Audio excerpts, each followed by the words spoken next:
Good morning all of you. आज हम पढ़ेंगे चय अपचय यानी मेटाबॉलिज्म क्या होता है।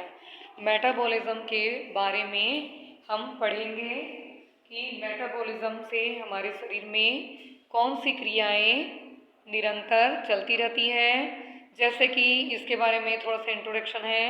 समस्त संसार में निर्माण कार्य को या विभंजन या क्षय कार्य जब हमारे शरीर में चलते रहता है तो प्रकृति में भी जीवन मृत्यु दिन रात सर्दी गर्मी आदि सभी नियमित क्रियाओं के रूप में ये होती रहती हैं हमारे शरीर में। चय अपचय जो है वो हमारे शरीर से भी यह क्रिया निरंतर हुआ करती है। जब प्रत्येक कोशिका एक प्रयोगशाला है, हमारे शरीर की जो कोशिकाएं रहती हैं, सेल रहते हैं, टिश्यूज रहते हैं, वो एक प्रयोगशाला है जो भोजन को लघुत्तम तथा सरलतम पदार्थों के विखंडन से चलाती रहती हैं या चलती रहती हैं। ऑक्सीकरण से काम करने के लिए शरीर में ऊर्जा उत्पन्न होती है और परिणाम स्वरूप कार्बन डाइऑक्साइड बनती रहती है। ऑक्सीजन के ही कारण कोशिका के भीतर के वर्तमान वस्तु या घटकों का विभंजन होता है जो अन्य समान घटकों में टूट जाते हैं और रक्त के साथ मिलकर यकृत में चले जाते हैं, जहाँ पर इसके कुछ अंश नष्ट हो जाते हैं तथा कुछ शरीर के उपयोगी हमारे शरीर के उपयोगी बन जाते हैं। हमारे शरीरोपयोगी ये बन जाते हैं। जैसे कि कार्बन डाइऑक्साइड फुसफुस यानी जो महाधमनी और महाशिराएं होती हैं उनसे मिलकर कार्बन डाइऑक्साइड जो होते हैं वो वायु में मिलकर शरीर से हमारे शरीर से बाहर निकाला जाता है या निकल जाता है। हमारे शरीर से क्या होता है, बाहर निकलती है। इस प्रकार शरीर के अंदर कोशिका वस्तु या द्रव्य के टूटने या बनने की क्रिया जो है वो चय अपचय में निरंतर चलते रहती है। इस प्रकार जो खंडित होती हैं ऊर्जा उन्मुख करती हैं और गठित होती हैं, तो क्या होता है, उससे ऊर्जा हमारे शरीर में संचित होते जाती है। यह प्रक्रिया प्रत्येक जीवन में या जीव के अंदर चलती रहती है। यह शरीर में क्रियात्मक क्रिया गठित करती हैं जिसके अंतर्गत वृद्धि, स्त्राव, पाचन, अवशोषण, पुनर्निर्माण कार्य होता रहता है। यही क्रिया सजीव तथा निर्जीव का भेद बताती रहती है। जो मेटाबॉलिज्म की क्रिया होती है हमारे शरीर में, ये निरंतर रासायनिक क्रियाओं के अंतर्गत कोशिकाओं में दो प्रकार के रासायनिक परिवर्तन होते हैं। जो हमारे रासायनिक क्रियाओं के अंतर्गत क्या होते हैं, कोशिकाओं में दो प्रकार के रासायनिक परिवर्तन होते हैं। जैसे पहला है कोशिकाओं के टूटने की क्रिया को अपचय। कोशिकाओं के पहला है कोशिकाओं के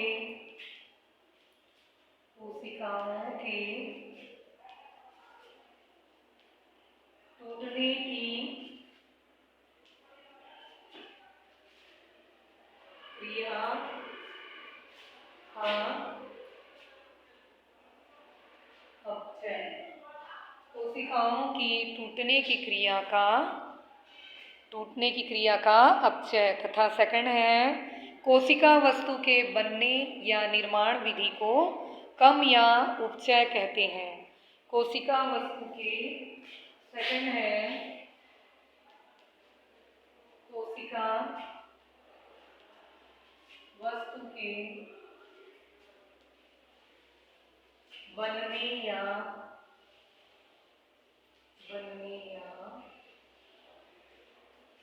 कोशिका वस्तु के बनने या निर्माण विधि को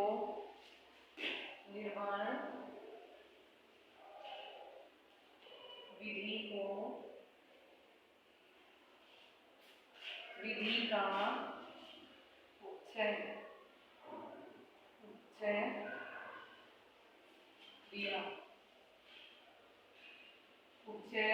क्रिया नेक्स्ट है, इस प्रकार है कि 90 वर्ष पूर्व जब फ्रेडरिक एंजिल ने जीव की परिभाषा इस प्रकार की थी कि प्रोटीन क्या होते हैं, प्रोटीन शरीर के अस्तित्व का मूल तत्व है। प्रोटीन जो है हमारे शरीर के मूल तत्व है, अस्तित्व का मूल तत्व है, जिस पर हमें बाहरी वातावरण का प्रभाव भी पड़ता है तथा जिसमें निरंतर चय अपचय हुआ करती है। इस प्रकार हमारे शरीर में निरंतर चय अपचय करने की क्रिया होती रहती है। एंजिल ने यह भी बताया है कि प्रोटीन का एक प्रमुख अस्थायी कार्बन यौगिक है। क्या होता है प्रोटीन? एक कार्बन यौगिक है। क्या है? एक प्रकार का कार्बन यौगिक है। कार्बन यौगिक है जिसे जब इसकी विशिष्ट कार्य क्षमता समाप्त हो जाती है, हमारे शरीर में जब इसकी विशिष्ट कार्य करने की क्षमता समाप्त हो जाती है तब यह विक्षिप्त हो जाती है, जिसे हम लोग जीवन या लाइफ कहते हैं। इसे क्या कहते हैं? जीवन या लाइफ जिसे कहा जाता है या कहते हैं। इस तरह ये प्रोटीन अंग में हमेशा अदल बदल हुआ करता है। हमारे शरीर में जो प्रोटीन होती है वो इस प्रकार चय अपचय की क्रिया से अदला बदली होते रहती है, यानी बदलते रहती है, फिर से बनते रहती हैं। इस तरह अंग में हमेशा अदल बदल हुआ करती हैं। जब चय अपचय बंद हो जाता है तब जीवित प्रोटीन बर्बाद हो जाता है। जब हमारे शरीर में चय अपचय होने की क्रिया यानी मेटाबॉलिज्म की क्रिया जो है वो बंद हो जाती है तो तब जीवित प्रोटीन जो है, जीवित हमारे शरीर में बॉडी में जो प्रोटीन होती है वो खत्म हो जाती है, बर्बाद हो जाती है और विक्षिप्त हो जाती है। इस प्रकार पहला है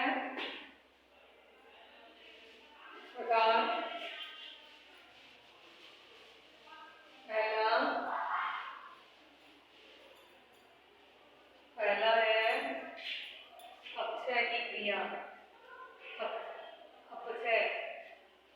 पहला अपचय की क्रिया किस प्रकार से होती है हमारे शरीर में? जो अपचय की क्रिया होती है, जीव अनेक कार्बन तथा अकार्बनिक पदार्थ वातावरण में से अपने में एकत्रित करता रहता है। जब जीव होते हैं तो वो क्या करते हैं? अनेक कार्बनिक तथा अकार्बनिक पदार्थों को अपने वातावरण से अपने में एकत्रित करता रहता है तथा अपने भीतर अनेक दूषित पदार्थ और वातावरण से एकत्रित किए पदार्थों को वातावरण से निकालता रहता है। इस तरह शरीर बाहरी वातावरण के अंदर के पदार्थों की अदला बदली हमेशा करता रहता है अपचय की क्रिया से। इस तरह शरीर बाहरी वातावरण के से अंदर के पदार्थों की अदला बदली हमेशा यानी निरंतर करते रहता है। पदार्थों का अदला बदली ही जीवन का लक्षण होता है। जब हम पदार्थों के बदलते रहते हैं, पदार्थों को बदलते रहते हैं, अदला बदली करते हैं तो ये क्रिया निरंतर चलती रहती जीवन पर्यंत। इस तरह हमारे शरीर बाहरी वातावरण से जीवों के शरीर में एक औसतन गर्मी को बनाए रखती हैं और पेशियों को काम करने के लिए तथा स्त्रावन के लिए उत्सर्जित प्रक्रिया में शरीर के भीतर ऊर्जा की आवश्यकता हमें अपचय की क्रिया के द्वारा मिलती है या बनी रहती है। इस प्रकार जिससे यौगिक जिसे उत्तक बनते हैं, जो अदला बदली से हमें मिलता है। इस तरह चय तथा अपचय की क्रिया को विस्मीकरण कहते हैं। क्या कहा जाता है? विस्मीकरण। विस्मीकरण की क्रिया कहा जाता है। विस्मीकरण की क्रिया कहा जाता है। अपचय के रासायनिक परिवर्तन की क्रिया में जटिल वस्तुओं का सरल वस्तुओं में परिवर्तन किया जाता है। परिवर्तन होता है या जिससे ऊर्जा मुक्त होती है। जिससे क्या होती है? हमारे शरीर में ऊर्जा मुक्त होती है। ऊष्मा तथा ऊर्जा देने वाले सरल पोषक तत्व क्रमशः टूटते जाते हैं। हमारे शरीर में क्या होते हैं, ये क्रमशः टूटते जाते हैं। और टूट फूट की प्रक्रिया से में ऊष्मा और ऊर्जा मुक्त होती है। टूटने की प्रक्रिया में ग्लूकोज का फास्फोरीकरण फास्फोरीकरण फास्फोरी फास्फोस्फोरिक फास्फोस्फोरिक क्रिया फास्फोस्फोरिक क्रिया या फास्फोरिक क्रिया फास्फोस्फोरिलीकरण की क्रिया होती रहती है, जिससे हेक्टोस फास्फेट बनता है। जिससे क्या होता है, हेक्टोस फास्फेट बनता है। हमारे शरीर में क्या होता है, हेक्टोस फास्फेट बनता है। टूटने की प्रक्रिया में इस प्रकार ग्लूकोज से हेक्टोस फास्फेट बनता है, इसके बाद दूसरी कई जटिल रासायनिक प्रक्रियाओं के होने से अंत में ऊर्जा और ऊष्मा के साथ साथ कार्बन डाइऑक्साइड और जल बन जाता है, जो उत्सर्गी अंगों द्वारा शरीर से बाहर निकल जाता है। एसिटिक अम्ल का ऑक्सीकरण विभाजन पर ऑक्सलो एसिटिक अम्ल के मिश्रण का प्रभाव पड़ता है और सिट्रिक अम्ल का निर्माण हो जाता है, जो हेक्साकार्बन यौगिक कहलाता है। क्या कहलाता है, हेक्साकार्बन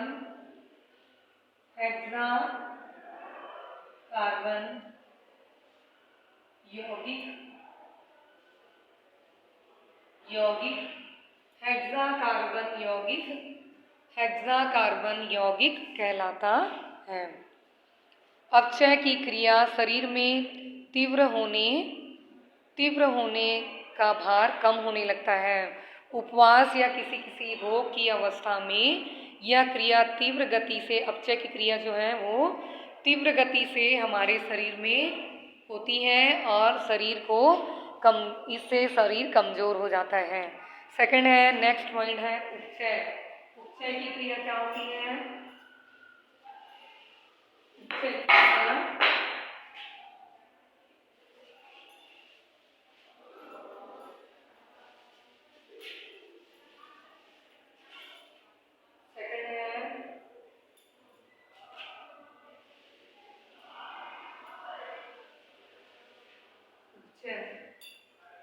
सेकंड है उपचय की क्रिया।